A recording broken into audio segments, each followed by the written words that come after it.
أطعمة ينصح مرضى السكري الابتعاد عنها. يحتاج مريض السكري لنظام حياة معين ولحمية معينة يتجنب فيها بعض الأغذية ويركز فيها على تناول أغذية أخرى. إليك قائمة بأكلات لمرضى السكري. الفواكه المجففة. تعد الفواكه الطازجة مصدرا جيدا للعديد من الفيتامينات والمعادن الهامة بما في ذلك فيتامين ج والبوتاسيوم، إلا أن الفواكه عند تجفيفها يصبح محتواها من السكر عالي، مما قد تسبب ارتفاع مستوى السكر لدى مرضى السكري، إذ يحتوي كوب واحد من العنب على 27 غراما من الكربوهيدرات، بما في ذلك 1 غرام من الألياف،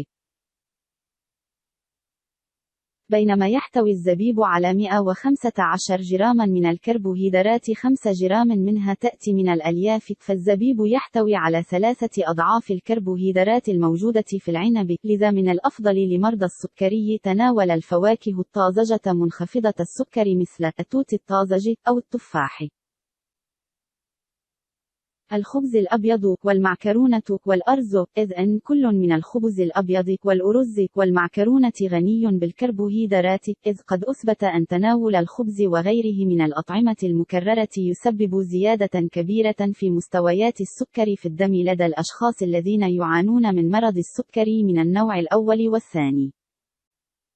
كما أظهرت إحدى الدراسات أن الباستا الخالية من الجلوتين تسبب زيادة في مستوى السكر في الدم، ووجدت دراسة أخرى أن وجبة الطعام التي تحتوي على الخبز عالي الكربوهيدرات لم تؤثر على مستوى السكر فقط، إنما أثرت أيضا على وظيفة دماغ الأشخاص الذين يعانون من مرض السكر من النوع الثاني. بالإضافة إلى أن دراسة أخرى أظهرت أن استبدال الخبز الأبيض بخبز عالي الألياف يقلل بشكل كبير من مستويات السكر في الدم لدى مرضى السكري، كما أنها تخفض من مستويات الكوليسترول وضغط الدم. حبوب الإفطار المحلات، إذ أن هذه الحبوب تحتوي على الكثير من الكربوهيدرات والقليل جدا من البروتين، فهي ليست خيارات جيدة للأشخاص الذين يعانون من مرض السكري. فعلى سبيل المثال تحتوي حصة نصف كوب أي 55 جرام من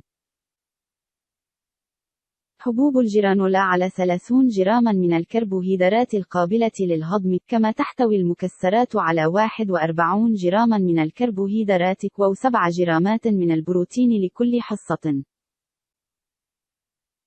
الأغذية المقلية، إذ إن البطاطا مرتفعة نسبيا في الكربوهيدرات، فتحتوي البطاطا متوسطة الحجم على 37 جراما من الكربوهيدرات، 4 جرام منها تأتي من الألياف، فمجرد تقشيرها وقليها في الزيت النباتي قد يسبب ارتفاع نسبة السكر في الدم. فقد ربطت العديد من الدراسات بين البطاطا المقلية المستهلكة باستمرار وغيرها من الأطعمة المقلية بأمراض القلب والسرطان.